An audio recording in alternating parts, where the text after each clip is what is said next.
Hai, Assalamualaikum warahmatullahi wabarakatuh. Udah cukup lama selama lebaran 2 minggu ini nggak pernah upload video apa-apa di dalam channel aku ini. Dan ya, intro terlebih dahulu.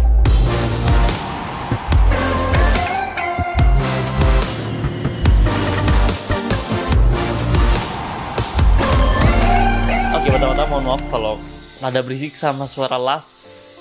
Tapi ya, oke, kalau kalian baru dalam channel ini, biasanya aku bahas tentang videografi dan juga editing video dalam channel ini. Tapi kadang-kadang suka ada hal random lain yang aku masukin dalam channel ini. Tapi dua itu adalah hal utama yang aku bahas tentang di dalam channel ini. Dan ya, kalau kalian tertarik dalam video editing dan juga videografi, jangan lupa untuk subscribe channel ini. Ada tombol di bawah subscribe dan juga sebelahnya bakal ada lonceng kalau kalian udah subscribe untuk bisa selalu dapat notifikasi kalau ada postingan terbaru ataupun video terbaru dalam channel ini. Dan ya, pada video kali ini kita akan bukan bahas sebenarnya. Aku pingin unboxing, kan udah lama banget nggak pernah unboxing sesuatu lagi. Aku pingin unboxing gear favorit aku untuk sekarang, yaitu Moza Airpress, yang dalam 2 video terakhir sebenarnya aku bahas tentang gimbal ini terus-menerus. Ini adalah bisa dibilang gimbal termurah, gimbal 3 axis gimbal termurah yang bisa kalian dapatkan. Aku cari di Tokopedia itu ada harganya sekitar 4,6-4,7 jutaan, tapi aku beli offline jadi harganya lebih tinggi sedikit, yaitu 5,5 jutaan. Dan ya, ini tetap murah banget untuk kita bisa dapat 3 axis gimbal. So ya, isi di dalamnya itu pertama ada semacam pouch gitu. Ini isinya ada beberapa kabel-kabel gini. Dengan kabel ini kita bisa konekin kamera kita dengan gimbal, jadi bisa kita kontrol si shutter buttonnya, jadi kita bisa ambil video langsung dalam gimbalnya ataupun ambil foto, dan juga bisa buat time lapse dengan menggunakan gimbal ini.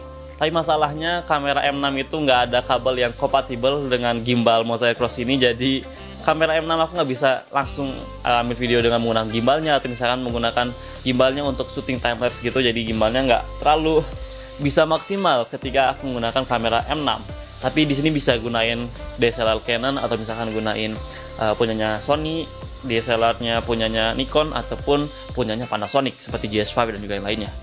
Dan ya, kalau kalian punya mirrorless Canon kayak punya aku, misalkan M10 atau M3 ataupun M5 ataupun M50, justru gimbal ini nggak bisa bekerja dengan maksimal sebenarnya. Tapi ya, ini tetap gimbal termurah, mungkin bakal worth it sebenarnya.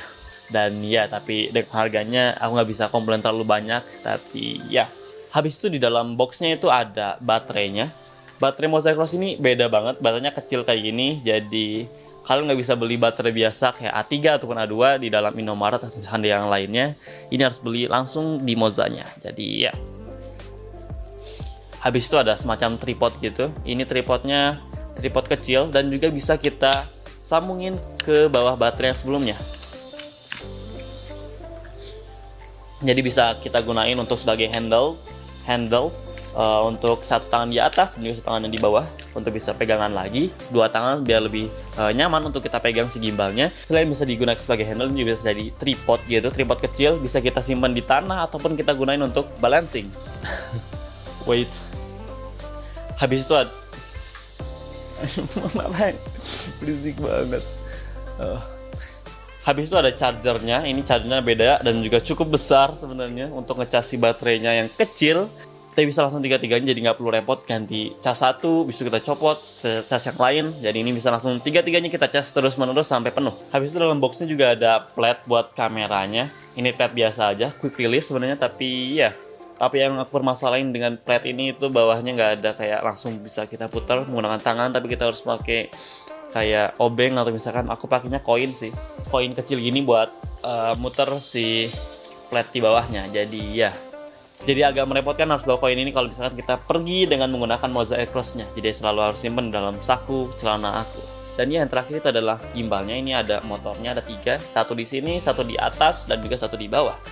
Motor ini kerjanya untuk stabilin si kamera kita biar nggak terlalu banyak guncangan yang mengganggu si gambar kita. Dan ya, di bawahnya juga ada 2 tombol gitu. Satu tombol buat shutter button sebenarnya kalau bisa dikonekin ke kamera, tapi nggak bisa kalau menggunakan mirrorless Canon yang aku punya. Jadi ini digunakan untuk power button. Bisa di atasnya juga ada joystick untuk gerakin si gimbalnya. Sama untuk ada beberapa mode. Kalau mencet sekali itu pen follow, bisa kalau 2 kali itu atasnya juga ikutan. Habis itu kalau 3 kali itu bakal lock, jadi nggak bakal gerak kanan kiri atau atas bawah. Habis itu bisa juga buat si putarannya itu bakal ikut juga. Dan ya, jadi bisa dibilang gimbal Moza Aircross ini adalah entry levelnya gimbal. Fiturnya juga nggak terlalu banyak, jadi kayak nggak ada full focus, atau misalkan si ininya itu motor yang belakangnya tuh rada ngalangin monitor kita kalau kita lagi syuting, jadi nggak bakal kelihatan terlalu jelas kalau kita lagi syuting.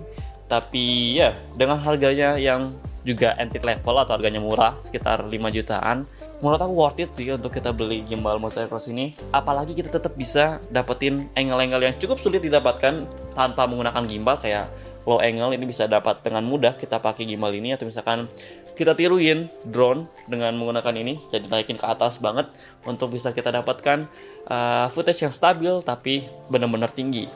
Ups, senggol. Dan ya, kedepannya bakal aku cobain terus si gimbal ini, apa aja yang bisa kita dapatkan dengan menggunakan gimbal ini, karena menarik banget. Mungkin aku bakal bikin tes komparasi gitu dengan gimbal ini, Moza Cross ini, dengan menggunakan Steadicam yang udah lama banget aku gunain. So yeah, itu aja buat video kali ini. Simple banget isi dalam box Moza Cross ini. Casingnya benar-benar bagus sih. Ini hard case, jadi nggak bakal terlalu masalah untuk kita bawa kemana-mana. Udah sedikit agak lecet sebenarnya, karena aku udah bawa ke beberapa kota kemarin pas lagi mudik.